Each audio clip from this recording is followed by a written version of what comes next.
Grüezi Amerika, Views from the Sister Republic, a University of St. Gallen podcast by Claudia Brühlmeier. Grüezi miteinander and welcome to a special episode of Grüezi Amerika. 22% of Americans who are interested in the World Cup believe that their own team is most likely to win the title, more likely than Argentina, Brazil or France.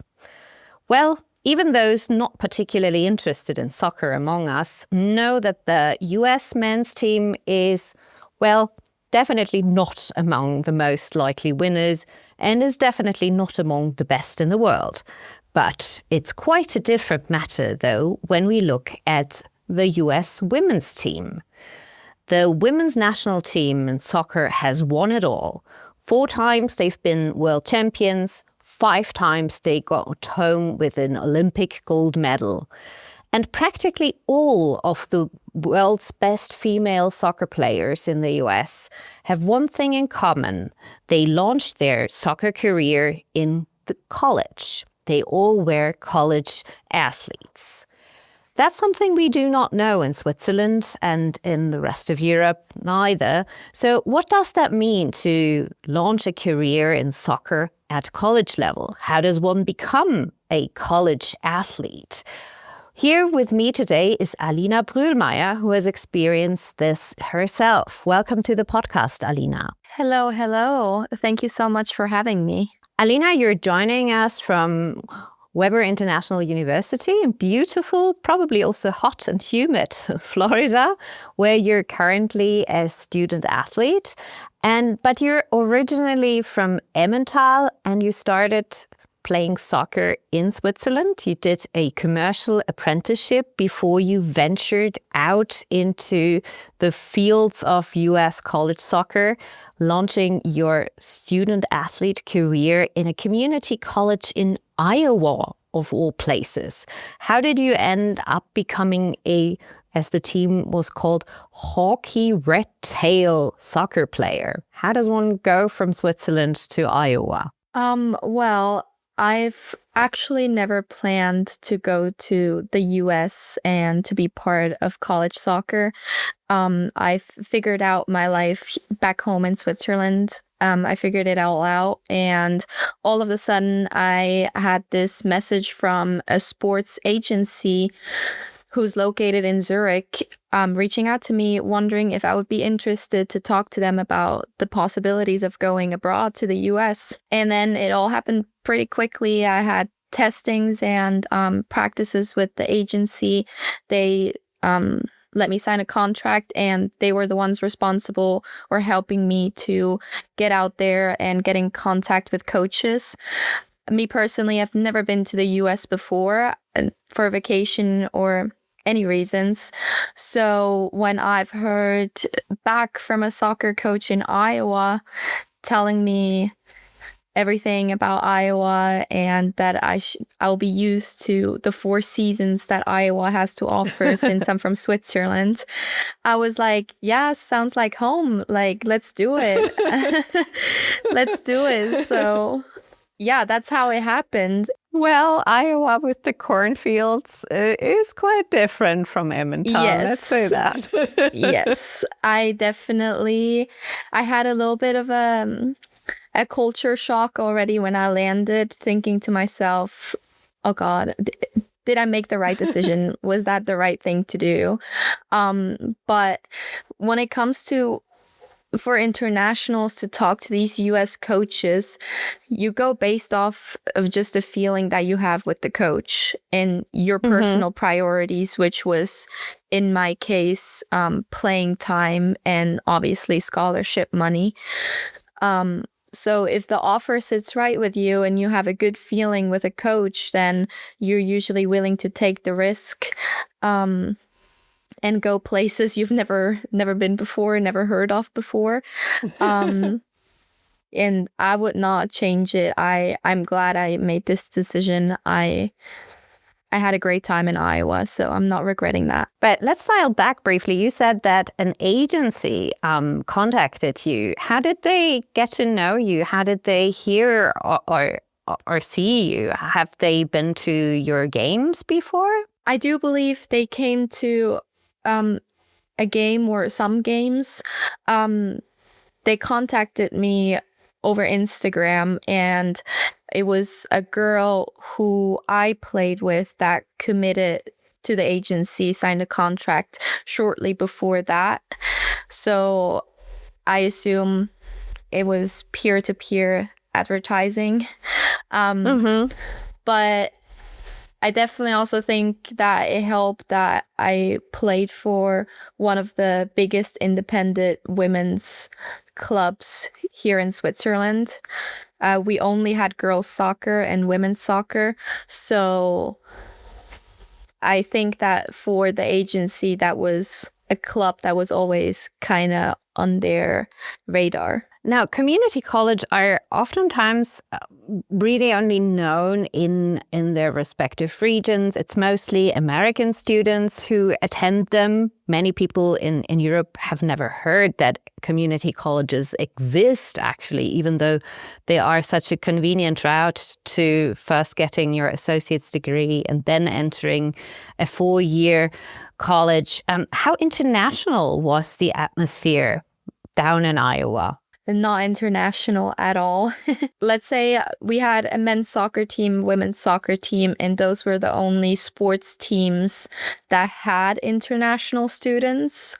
The other sports teams that were on campus recruited mainly locally, most of the time not even out of state. So it was genuinely just Iowa kids. But I gotta say, it was a nice experience, I think, for both sides. For us international students, obviously, to get the American experience, to connect with as many locals as possible, but also for the locals to learn so much about Europe and what's out there, or even South America. We had a bunch of players from South America.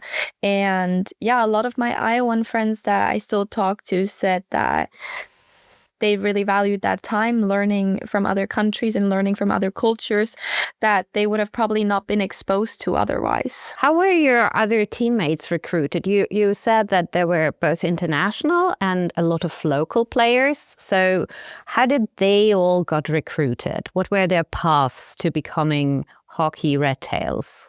So my coach at Hawkeye Community College was English himself, and he went to school in Iowa when he was a student athlete.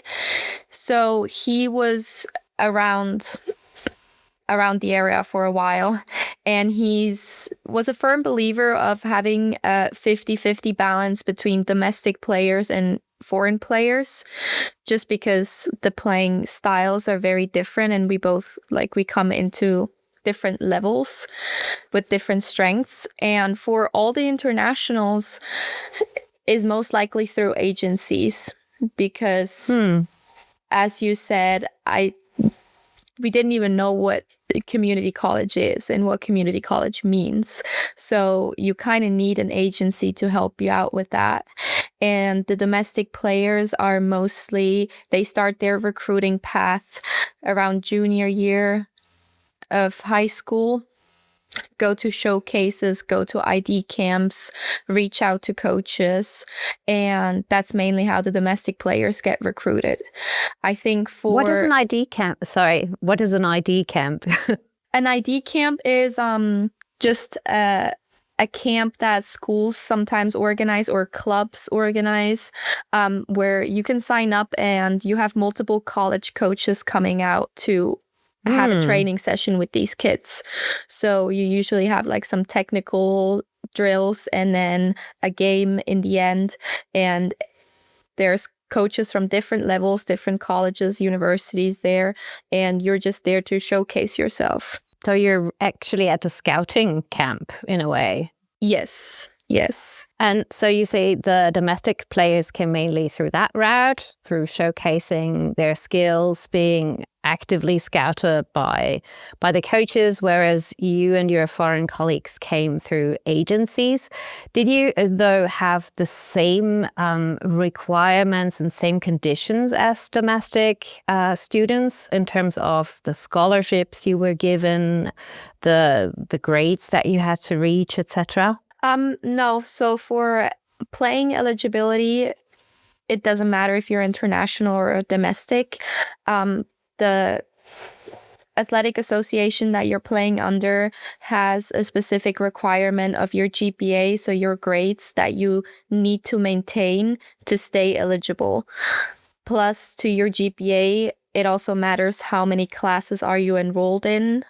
And that is where it's a difference of domestic players to international players, because international players have different in-person requirements, and we are required to take 9 credit hours in person, and we are not allowed to go under 12 credit hours in general per semester, because that's dictated by the student visa. And if we would not fulfill these requirements, we would lose our student visa. But yeah, playing wise for soccer or for the school in general, there was really not a big difference between internationals and domestic players. And how is the whole sports actually organized? Are you then in, this is probably a super dumb question for anyone who knows college soccer, but are you in regional leagues? How does that actually work? It's kind of similar to Switzerland, if you get the gist of it. It is, you start in your conference, and your conference is regional. Most of the time is just schools in your state that are also playing on the same level.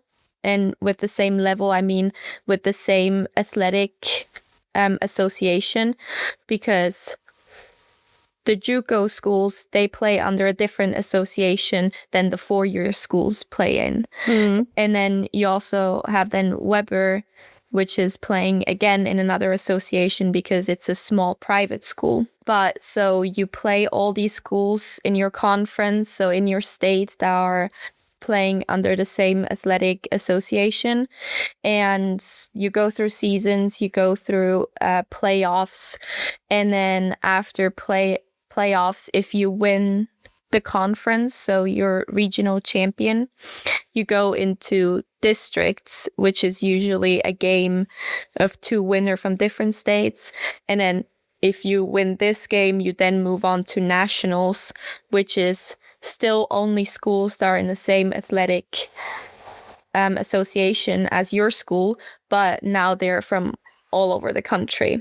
That involves a lot of travel. Yes. Even just the regular conference, it's a big difference than being here from Switzerland, like the travel wise. I mean, I remember like having to go like maybe 2 hours to an away game, and that was already, everyone was threading that game because it was such a long journey to go to. And then came to Iowa, and yeah, we would be on the bus for like most of the time over 5 hours to drive to any games. So that was a huge difference. What were major challenges for you getting used to playing in Iowa? I mean, you already mentioned it's a culture shock. It's not a region that many Europeans ever visit anyway. You're one of few foreigners, etc. But aside from that, what were for you some of the major life lessons you learned there? I think my biggest life lesson was that I needed to become independent, and I needed to start learning how to figure things out by myself. Not because my parents couldn't or didn't want to, just simply because of the fact they didn't know either. They didn't have the answers that I needed. And it was little things like, who do you call when you have a flat tire or something?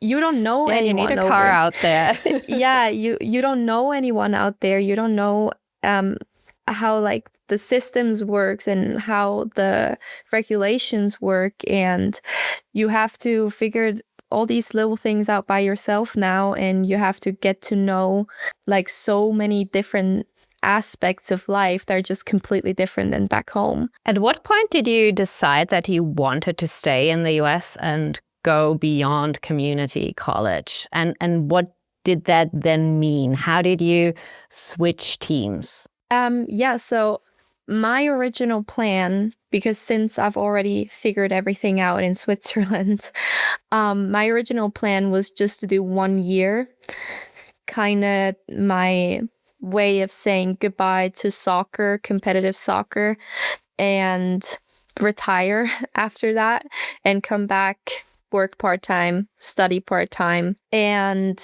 I was just going to do 1 year, and I went out there, and it was after my fall semester that I was already ready to go back home.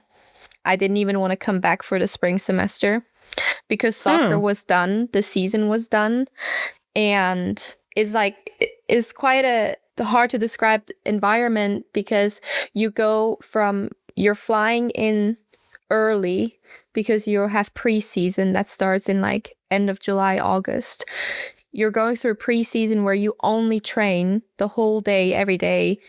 And then you start having classes. And once you start having classes, you're in the middle of season and you have 2 games a week. You're traveling. You're with this group of girls 24/7, literally. Like you live with them, you go to class with them, you train with them, you travel with them, everything.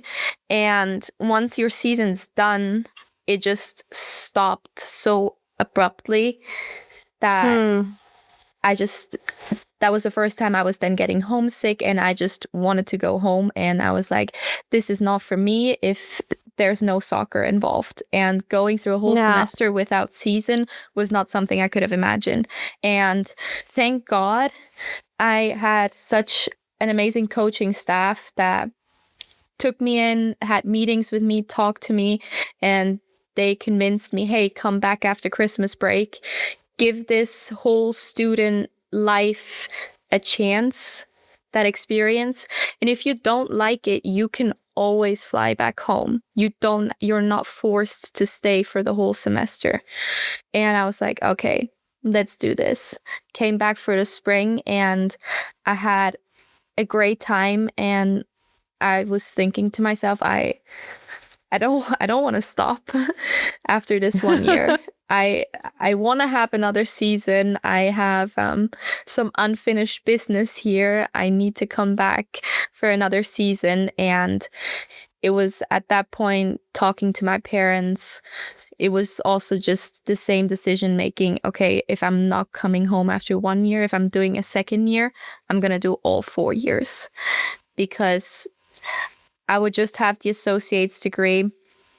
And I did some research, like seeing if my credits would transfer into a bachelor's here in Switzerland.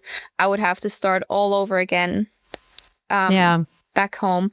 So it was kind of like, I'm already investing the money and time into a second year, into an associate's degree, and it will help me here in the US, but it's not going to help me back home. So I might as well do my all 4 years here. And yeah, that was how I came to the decision. And then for transferring wise, it's if you're playing JUCO, you're automatically, after the season's done, you're basically decommitted. You're a free agent, because there's no way you're coming back for another year. So you're allowed to go out, talk to other coaches, send out your highlight video, and try to get recruited by another school. If you're not playing JUCO, so if I would have wanted to transfer already after my first year, while I was technically still in a contract, you have to let your coaches know, and most of the time sign a release form saying that you're a free agent. Because if you're trying to do that behind a coach's back, it usually doesn't end up too well. Yeah, That sounds But, like something yeah. that's going to backfire.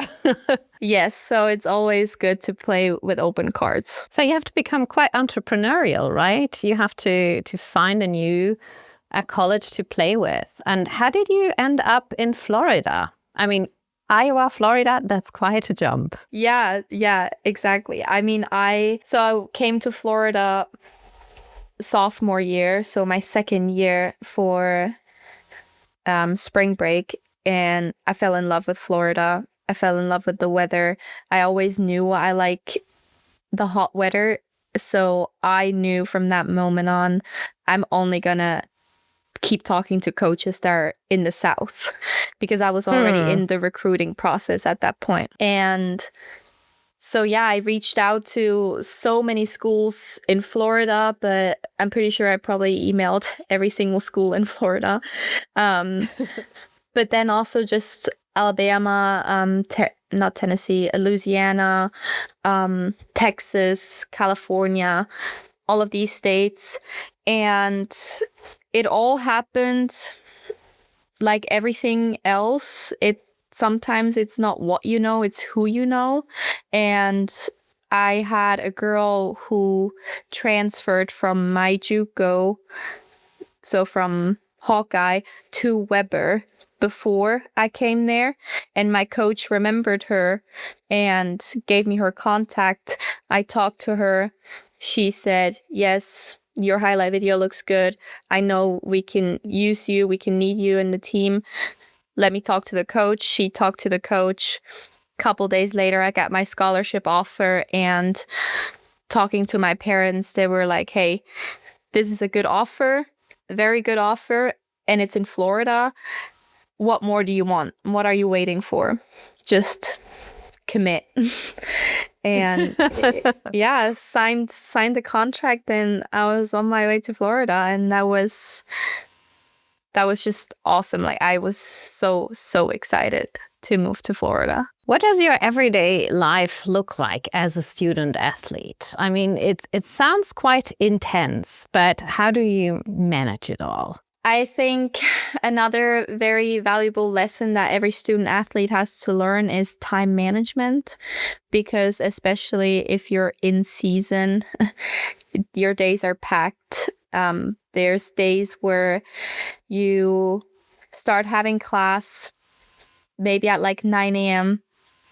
and then after one class, 10:30, you have a weight session. In the middle of the day, you go to weights with your team, work out, and then you come out of weights, and then you have maybe 2 more lessons to go to, 2 more classes. And by that time, there's already no point in trying to go home between classes and practice. So you just like go straight over to the soccer field, try to get yourself ready, maybe even try to get some treatment in before practice with the athletic trainer. Have to eat your food always kind of on the go to make sure that you eat something. And yeah, and then you go to practice, usually end your day around like 6 p.m. And yeah, and then you just wake up the next morning just to do it all over again. And it's a lot, but I think I've never been super overwhelmed where I was like, oh my God, this is too much, you know? Like, I think after like your first month, your freshman year, after you made that big adjustment, everyone's pretty in the routine. And if you love what you're doing, then it all works out. No worry to be stressed. How is the interest of your college community for the team and the sport in general? Because women's soccer is much bigger in the US, as we all know. But how much interest is there for college soccer? Do you have a good audience? I gotta say, probably more in Iowa than I had here in Florida. In Iowa, we always had a pretty good crowd. I also think it's because we were a pretty good team. Like, it was fun to come watch us. Mm-hmm. And yeah, it was a decent crowd in Iowa. And then in Florida, we had a little bit of a smaller crowd, and I think it has a lot to do with the fact that Weber International has a football team. And you have competition. Yes. Yeah, you can call it that. So football has the same season as soccer. So most of the time, every time we have a home game, football has a game as well. And obviously football draws in a lot of people. They have the nice stands, they have the nice field, and obviously has way more family members that are coming to watch the games. But yeah, I would say like it's still a little crowd that always comes out. I think it also very differentiates from the level you're playing at. If you're looking at the big schools like University of Florida or Florida State that are playing on the Division I level, those are the kids that will end up getting drafted and go pro. They play in stadiums, and they have their stadiums pretty crowded. So that's nice to see. Definitely a big difference then from like what I would grow up with back home. Yeah. You've mentioned that the players of the bigger universities are those who would get drafted into professional teams. So would that be the avenue for those who really want to later make a living off soccer, that you have to target certain schools, or what does that look like, that path? Yes, for players that want to go pro, you have to go Division I, especially in sports like soccer, football, basketball, because those are the Division I is the best teams. Yes, so you have the NCAA, which is the biggest athletic association, and it's broken down into 3 divisions. So Division I, Division II, Division III. The interesting thing, or what I've didn't know for like a very long time, is that these divisions don't go by how good your program is. It is dependent on the athletic budget of a school. So how much money. Yeah, so that's how very much capitalist. money. It is very, but it makes sense. Like, for example, if you compare Division 3, which is still good, and these teams can still be very good, but the kids that are playing Division 3, they're on no athletic scholarship. So the only scholarships they would get is academic. And then you have Division 1, which has the most athletic budget. So obviously, most of the time, they have more money to recruit the best players that are out there. They have more money to put in their programs when it comes to facilities, travel budgets, training gear, training grounds, team events, all of that.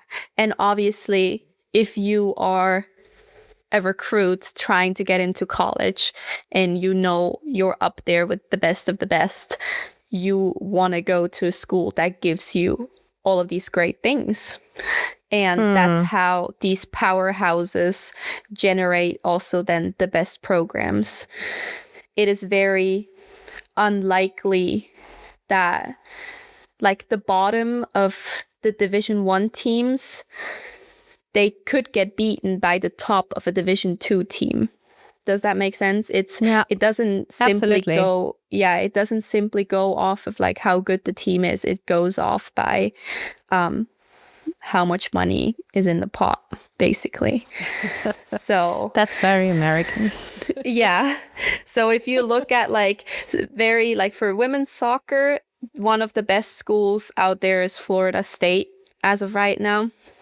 They're defeating national champions for Division I. You have North Carolina, you have LSU. Those are all very big schools that the chances of you going pro, if you played on that level for 4 years, like your chances are looking pretty good. I remember that North Carolina used to be the powerhouse with Mia Hamm and those legendary first generation champions used to play for. You mentioned earlier something very interesting that I'd like towards the end now dive into. You mentioned that there are different playing styles between the way Americans play soccer and the way you were trained, the way you were playing. What does that actually mean? And what way is American soccer different from what you learned in Switzerland? So I think American soccer is very fitness-based, which is obviously a good thing as well. Like if I'm comparing my freshman year internationals coming out of high school into the college level and high schoolers from America coming into the college level, the American girls were incredibly fit already. It was always a priority for them to go in the weight room, to have conditioning, because if you can outrun someone, then you're already better than some other people on the field. Let's put it that way. So fitness was always a big priority, I think, for the American soccer development.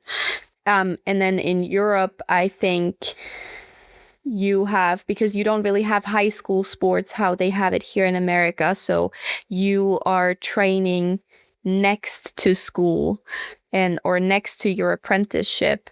And most of the time, these training sessions are more technical abilities and tactical things, or the coaching staff takes a lot of time to explain tacticals because not everyone could make it to practice because some of them didn't get out of school in time, or like they had work so they couldn't come.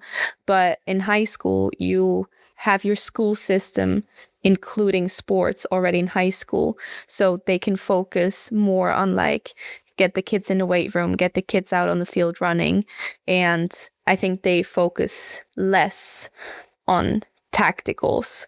So you can see like the fitness level of the American girls are usually better, but I would say like the soccer IQ is on average like already a little bit more developed by the foreign girls. And then you just try to get these people to match each other's level. So for the American girls, it's a lot of tacticals, and it's a lot of head scratching and a lot of just sitting down, putting stuff in your notebook about how to shift, how to attack, how to defend, how to move as a team. And then you go out on the field, and some of these American girls are just could run for days. And then the Europeans, that's when we then have some head scratching and some time to get back on that level. So they are outrunning you, but you need to outsmart them. It sounds like. Yeah, almost sounds like that. Yeah. And I think that's why my coach always said it's good to have like 50-50 balance with your domestic players and your foreign players. Yeah, that sounds like it. Combining the best of two worlds. Yes. Now, Alina, this was super interesting. You brought us into a world that we really don't know. College sports is very far away from Europe. Now, just two final questions. One, what is next for you? Because if I interpret your LinkedIn correctly, you're done with college now, right? Yes, I graduated with my bachelor's in business administration and finance May 1st. And congratulations. Thank you very much. And I'm still in the US. I'm still in Florida. I'm currently waiting to get my OPT approved, which is work authorization included in your student visa for 1 year post-graduation. So I'm in the process of that, trying to get that approved. And I am hoping to find a job here in America and kind of after experiencing the American college life, also experience corporate America and see how that is. Yeah, and if that doesn't work out, so launching then your professional career. That's cool. Exactly. Yes. I've come to the conclusion that soccer for me is most likely a closed chapter. Playing competitively on that level is just not something I'm looking forward to do. Yeah, I had an amazing time, but it takes a toll on your body. It takes a toll on your mental health. It's a lot of pressure that you're on the whole year for 4 years straight. And some of the girls thrive in it, and some of girls are, after 4 years, they're like, no, I'm done with that. I don't ever want to run a fitness test ever again. And I'm kind of sitting in that boat. I'm looking forward to launch my professional career, find something that I love to do, experience still America out here, since I don't really have any responsibilities back home that tie me down. And honestly, just try to pick up new things and see what else is there, because soccer has been the main part of my life for forever. And I kind of want to see what else is out there. What else I might like. Yeah. This sounds like a great plan. Plus, I mean, soccer has given you fantastic opportunities. So, and it's great to see that it's, it's not that easy listening to the schedule that you had for 4 years, but that there is this possibility to launch academics and soccer together. Now, my final question is, 22% of Americans think the US will win the World Cup, which we know is not going to happen. What does someone with a professional trained eye think? Who is your favorite to win the cup this year? I mean, I will always root the most for Switzerland. But that goes without saying. Yeah, I mean, I'm hoping for a miracle. Who knows? But no, I think overall, definitely France. I think Germany's up there as well. But for me, it's gonna be France. It has to be. So I hope they can bring it back home. Well, it's not really home. England is home to soccer, but we'll go with your gut here. Thank you so much, Alina. Wishing you all the best for your professional future in the US. And to all our listeners, thank you so much for spending time with us on the soccer field in collegiate soccer America. And with that, going with Alina, I say auf Wiedersehen and allez les Bleus. Grüezi Amerika. Views from the Sister Republic, a University of St. Gallen podcast by Claudia Brühlmeier.